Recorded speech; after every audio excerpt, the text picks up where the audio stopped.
I'm at the intersection of the Kirkconnell Creek coming out of that drain there and Mitchell's Creek, that's facing north. What they do is to combine here into the Winburndale, so I'm at the other end of the Winburndale, the eastern end, hopefully the clean end. This water certainly looks a whole lot better than it did at the other end. Anyway, I'm going to follow this for a little bit further, then I'll stop where I can't go any further, and we'll see how we go. Well, wasn't that a interesting drive in?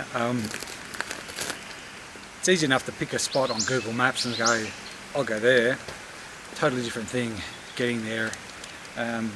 So on top of the lessons learned so far, which are, I suppose, fairly short, you get out of it what you put into it, i.e. you have to work hard for it to get any kind of reward, number one.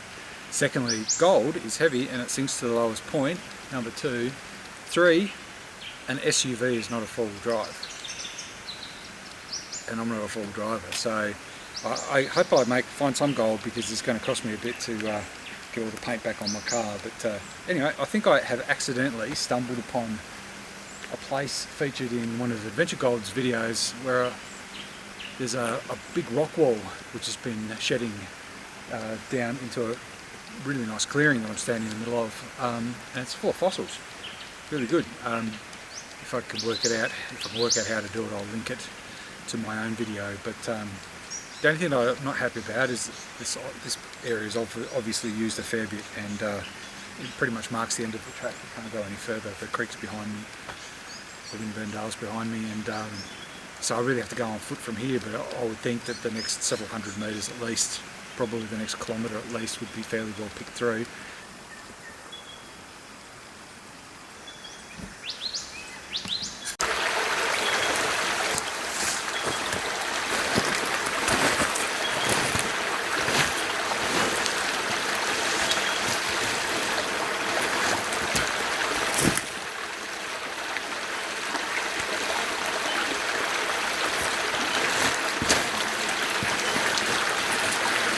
Me. This is an interesting spot. I think this is a massive, probably half-acre floodplain, big bend in the river. It's just packed full of blackberry and nasty, stingy stuff. Really hard pushing through it. There are tracks through it, I think man-made tracks, not easy to follow. I think it's mostly Parks and Wildlife eradicating blackberry, because there's a lot of dead blackberry around. This is an interesting bend. The stream's currently coming through here, directly in front of me, but at the back there you can see there's an old channel up against that very almost vertical rock face there, and it's kind of carving around through here. So there's an inside bend here, isolated, an island in effect, and there's a couple of really old tree roots and some heavier gravels deposited there. So that'll be the first place I check.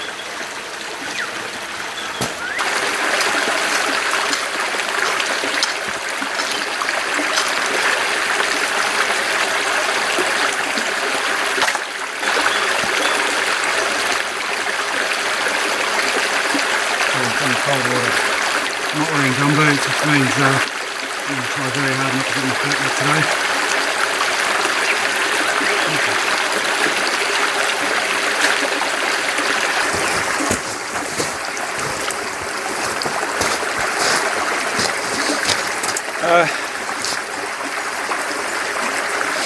Disappointing. I've probably done, 5 or 6 of the small 10-inch pans. I did a couple here behind that tree root. I did one further along, just in the sort of the middle arc of the bend, and then one much further around. There's a really, really pretty spot where there's a bank of gravel, and I dug right down. I was digging deep with my crowbar, and I felt solid. I felt bedrock. When I dug down, it was just larger stone. So I think again it's just an accumulation of gravels and sands on top of what I don't know, because I haven't come to it. And except for this little bit that I just noticed then, which is pure white, and got any other marking in it. This is the first bit of quartz I've actually seen on the entire river. For this section here, anyway, I know there's plenty on the other side,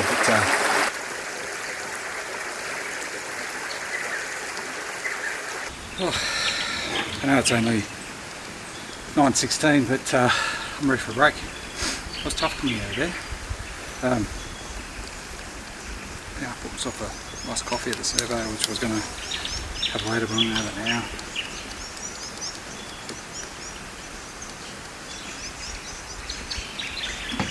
That's the ticket. Shit. You can tell it was tough going through that bush. My scrapers deformed out of shape like that. Whilst I'm here, I might as well show you how I've got myself set up. This is my camera bag. Doesn't belong up there. It's like garnished, doesn't it? That's my camera bag. It's the 10 bar camera bag, not that that means anything. It's pretty good. It's got a hip belt, a sash belt, it's got a sternum strap, all the things you'd expect for a camera bag. Plenty of room for a litre bottle of water or whatever. What I really like about this camera bag is that you can access the camera from the top here. There's a compartment at the top there where you can grab the camera straight out of there. In this case I'll grab my sandwiches straight out of there. There's also a little zipper compartment at the top where I keep extra, like a notebook and pen and memory cards and batteries and things like little spares.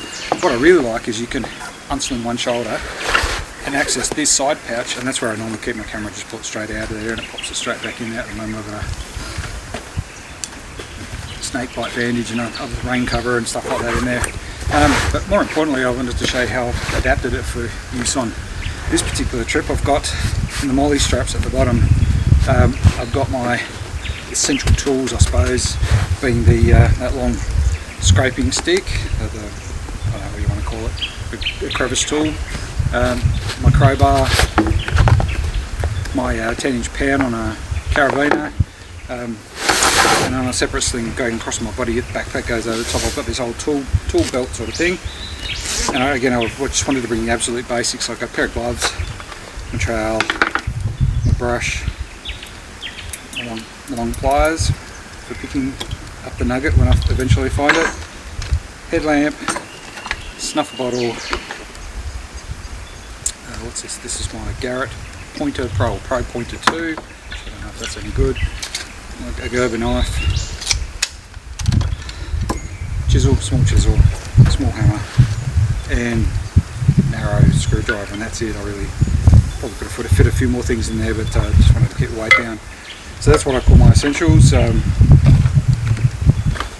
essentially amounted to nothing so far this morning because, pardon the pun, but it's not their fault. It's the spot that I've picked. I picked it because it looked good on the map, and you know, I often say about Australia, if everything sets out to bite, scratch or sting you to death, and today's been no exception. It's been very, very scratchy. So beautiful part of the world, absolutely, but really hard to get to, and no reward at all, like not even a speck, not a fleck, not even gold dust or powder or whatever you want to call it. The finest of finest micro gold, nothing at all. Nothing at all. And so I'm just going to go back, have a little bit to eat now, and then I'll go back to Mitchell's Creek and I'll spend the rest of the day there. It's a beautiful part of the world, but I've stopped here amongst all the blackberries because I can see some areas of exposed bedrock. We're still on the creek there. There's some nice rivulets running through there, so I might just come down and work these two sections here. There's just this bend in the river here. I've just got to make my way down through the blackberry. This whole area around here, it's all inside bend. There's a huge rock here. Somebody's dug some of it up, but it doesn't look like it's been disturbed in a while. I just want to dig out the back of this rock a little bit, so I'll spend some time doing that.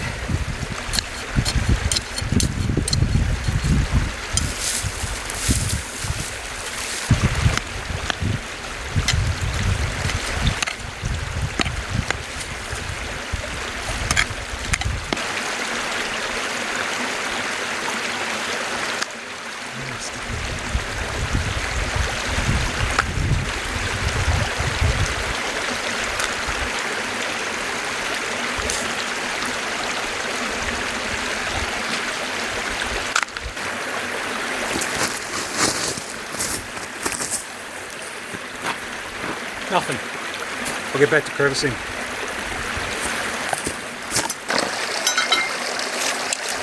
This stuff off the top first.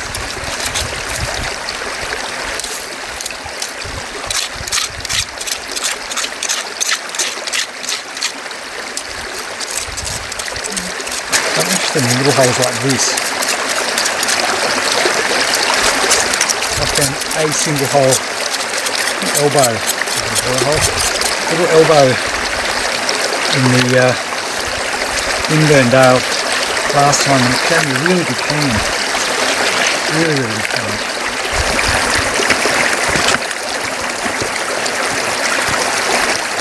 Well, that's better. There was 2 specks in that, tiny. 2 specks in that though, so that's the first gold I've had for the day. So I thought I slipped into the land that gold forgot or something like that, but apparently the Winburndale, they'll still have gold in it, so.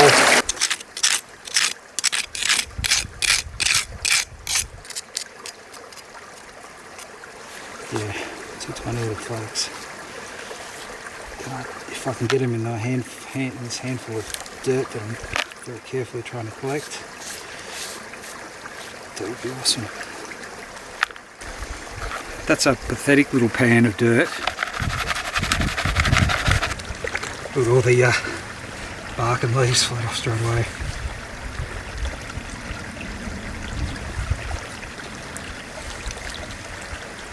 Should take me another couple of seconds. First semi-visible speck of the day, and I'll almost wash it overboard. Can you see it? Right at the top of the pan there. My first dot of the day. I'm just looking up there, and about there you can see some river rounded rocks, and then maybe up at the top, just about there, some more. I wonder if anybody's gone and taken a sample of those rocks. Had a bit of a scratch around there. You have to bash your way through about 20 metres of solid blackberry to get it, so probably I would say the answer is no, but it looks like there was an alternate creek channel had carved its way around the back there, and that may well have been the line of the creek thousands of years ago, hundreds of years ago, who knows.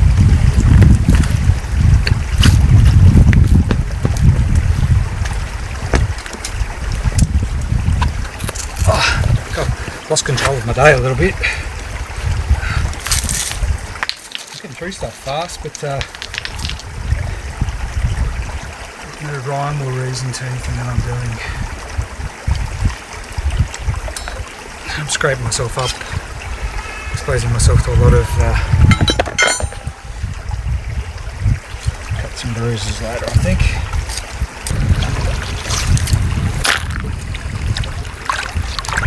So, almost a right angle here. So it meets very neatly, very cleanly. It's sort of like the tip of your finger sort of groove running inside of that. Just all this fine gravel in it. Just sweep it into this back corner. Get out. I could do it with my trowel because I'm just drying my fingers doing this.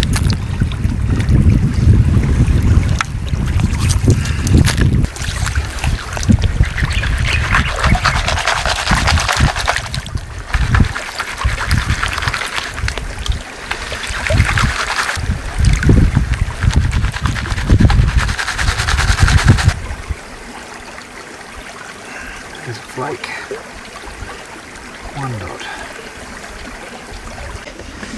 So I just had a quick battery change. There's no way of knowing if these Rode microphones are actually working. The whole thing could be silent. It could be like a silent movie.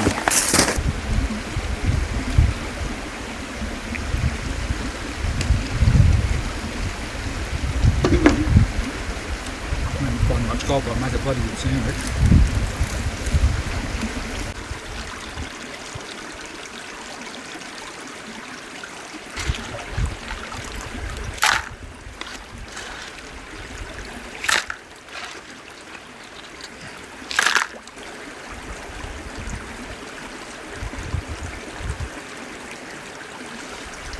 Just one bit of gold. Looks like a treat. You can see it's really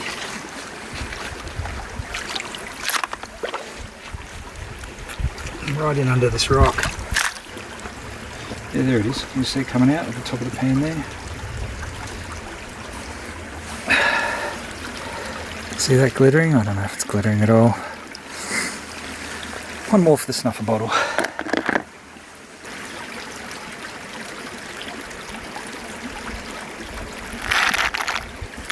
Up she goes. I'm back on Mitchell's Creek as promised. I'm glad I did make it. This end of the Winburndale is didn't impress me too much, I gotta say. That's what I'm gonna do. While I'm moving this rock, it's probably not in play, but just wanna. This is the inside bend of the river. There's quite a few rocks to get over, but this is one of them. So I'm going to just see, it might have popped in behind this lovely smooth water-worn rock. Just moving a few stones, a couple of pans, and see what happens.